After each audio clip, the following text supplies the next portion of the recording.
ভ্রমর গয়ো গিয়া শ্রীকৃষ্ণ ছেদে নালে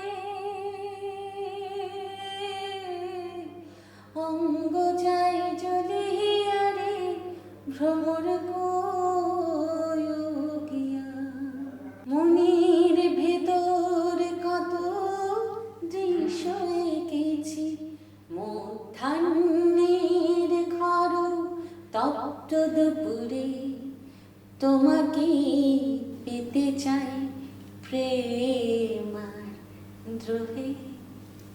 শুভেচ্ছা সবাইকে, আমি দেবলীনা সুর, সঙ্গীত শিল্পী। ভাবিনি কখনো আর কি নিজেকে গীতিকার বা সুরকারও কখনো ভাবতে চাই না, কিন্তু হয়তো বা এই বিষয়গুলো যে কখন কিভাবে অজান্তে অগোচরে চলে এসছে বুঝতেও পারিনি। এবং এই কাজগুলো করতে করতে এবং সেই শুরুটাও একটু বলতে চাই যে আমি যখন কলকাতা থেকে সঙ্গীত নিয়ে পড়াশোনা শেষ করে বাংলাদেশে এলাম, এবং আমার তখন আমার ব্যস্ততাটা কিছুটা কম ছিল, কারণ এই শহরে আমি নতুন, একটু একটু কাজ করছি।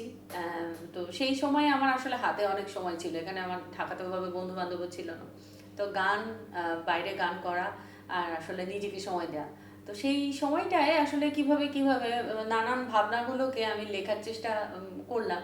এবং সেখানে যে খুব বেশি আমাকে মানে আটকে মানে থেমে থাকতে হয়েছিল তাও নয়, মানে আমার যেটা হয়েছে যে কোনো লেখা যখন শুরু করেছি দেখা গেছে এক নাগাড়ে আমার হয়ে গেছে।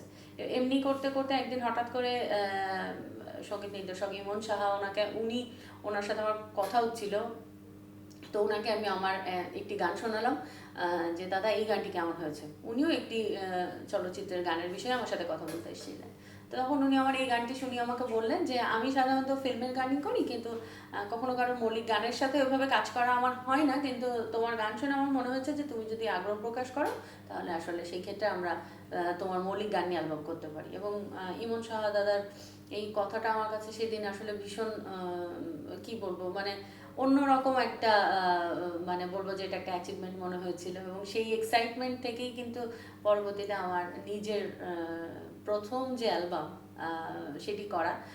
তবে সেই সাথে এটাও বলতে হয় যে যেহেতু আমার পড়াশোনা রবীন্দ্রসঙ্গীত নিয়ে, যারা আমাকে চেনেন রবীন্দ্রসঙ্গীত শিল্পী হিসেবে, তো আমার মনে হয়েছিল যে আমি সেই প্রস্তুতিও আমার ছিল যে রবীন্দ্রসঙ্গীতের অ্যালবামটি প্রথমে প্রকাশ পাবে, কিন্তু সেটাও বলবো কাকতালীয়ভাবে আমার মৌলিক গানের অ্যালবামটি প্রথমে প্রকাশ পায়।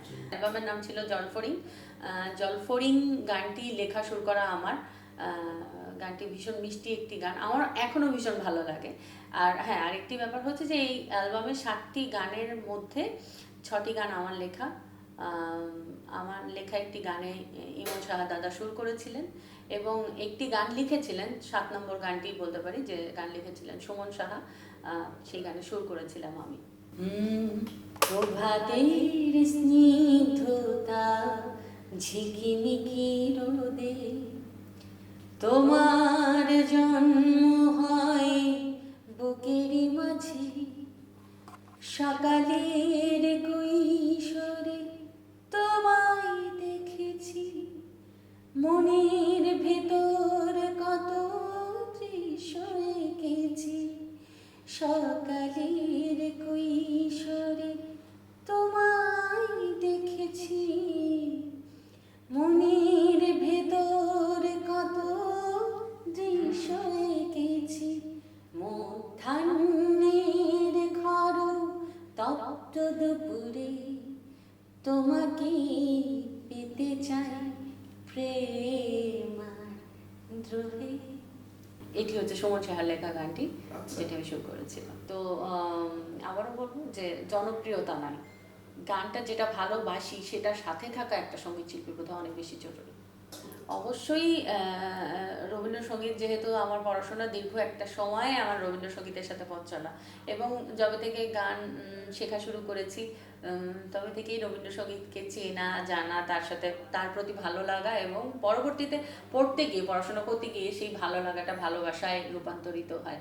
তো আর সব থেকে বড় কথা হচ্ছে, গানের মূল বিষয় হচ্ছে আমরা যে মাধ্যমেই গাই না কেন, শাস্ত্রীয় সঙ্গীতটা ভীষণ জরুরি। শাস্ত্রীয়তে যদি দখল থাকে, কিংবা শাস্ত্রীয় সঙ্গীতের চর্চাটা যদি থাকে, সব বিষয়ে কিন্তু পদচারণাটা করা খুব বেশি কঠিন নয়। মূলত ব্যাপারটা হচ্ছে, আমি মনে করি যারা রবীন্দ্রসঙ্গীত গেয়েও রবীন্দ্রসঙ্গীত শিল্পীরা সব ধরনের গান গাইছেন, সেটা আমি কিন্তু সেই বিষয়টাকে আমি খুব সাধুবাদ জানাই। কারণ হচ্ছে এখন ওই যে সময়টাই এখন যে এমন, সেখানে আসলে সব বিষয়ে পদচারণা না করলে আমার মনে হয় যে একটা শিল্পীকে এই ডিজিটাল সময়ের সাথে আরেকটু বেশি ডিজিটালাইজড হওয়া উচিত, এবং সেটাই বোধহয় এই সব বিষয়ে পদচারণা করা। সেটা অবশ্যই রবীন্দ্রসঙ্গীত থেকে ছাপিয়ে বা রবীন্দ্রসঙ্গীতের ভাবক্ষুণ্ণ করে এমন কোনো গান নয়। তবে আমার মনে হয় যে একটা নিজস্বতা থাকা উচিত বলে আমি মনে করি। ছেলেবেলায় যখন গান শিখতে শুরু করেছি, একটু শেখার পরে কিন্তু আমরা সব ধরনের গান গাইতে শুরু করি বা গান শিখি। তো সেই শেখা থেকে যখন শিশু শিল্পী হিসেবে মানে গান গাইতাম, তখন হয়তো বা লোকসঙ্গীতও গেয়েছি বহুবার, হয়তো বা না গেয়েছি, আমার মনে আছে। এবং সেই ধারা ধরে লোকসঙ্গীতটা যে খুব চর্চা করেছি সেরকম কিছু নয়, কারণ রবীন্দ্রসঙ্গীতটা নিয়েই পড়াশোনা করেছি। কিন্তু পরবর্তীতে কলকাতায় পড়াশোনা করতে গিয়ে ওখানে একটা পশ্চিমবঙ্গ রাজ্য সঙ্গীত একাডেমি কম্পিটিশান হয়, যেটা পশ্চিমবঙ্গ সরকার কর্তৃক আয়োজিত, এবং এটা একটা জাতীয় কম্পিটিশান। তো সেখানে আমি কিভাবে দুটি বিষয়ে অংশগ্রহণ করেছিলাম। 3 কবির গান, অতুল প্রসাদ রজনীকান্ত ডিএলআর এবং একই সাথে লোকগান।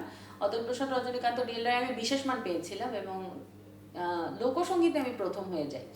তো সেখানে এই প্রথম হয়ে যাওয়াটা, এটা আমার কাছে খুব অবাক একটা ব্যাপার ছিল, কারণ এটা আসলে মেঘনা চাইতে বৃষ্টির মতো। এটা আমি আসলে স্বপ্নেও ভাবিনি যে ওরকম একটা বড় স্টেজে আমি প্রথম হব এত সব গুণীজনদের মাঝে।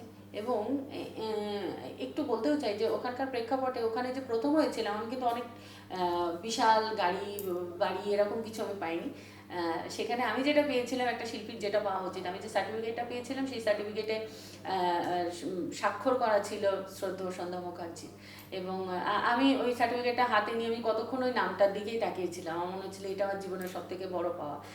আর আরেকটি ব্যাপার হচ্ছে যে এই যারা প্রথম হয়েছিলেন বিভিন্ন বিষয়ে, তাদেরকে একই মঞ্চে গান গাইবার সুযোগ করে দেওয়া হয়েছিল গুণীজনদের সাথে। সেখানে ছিলেন নির্মলা মিশ্র, অমর পাল, কল্যাণ সেন বরা, অজয় চক্রবর্তী, শ্রাবন্তী মজুমদার, যার আয় খুকু আয় গানটি খুব বিখ্যাত।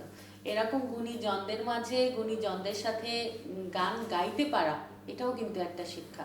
ভ্রমর গিয়া শ্রীকৃষ্ণ ছেদের নালে, অঙ্গ যায় জ্বলিয়া রে ভ্রমর গিয়া, ভ্রমর গিয়া শ্রীকৃষ্ণ ছেদের নালে, অঙ্গ যায় জ্বলিয়া রে ভ্রমর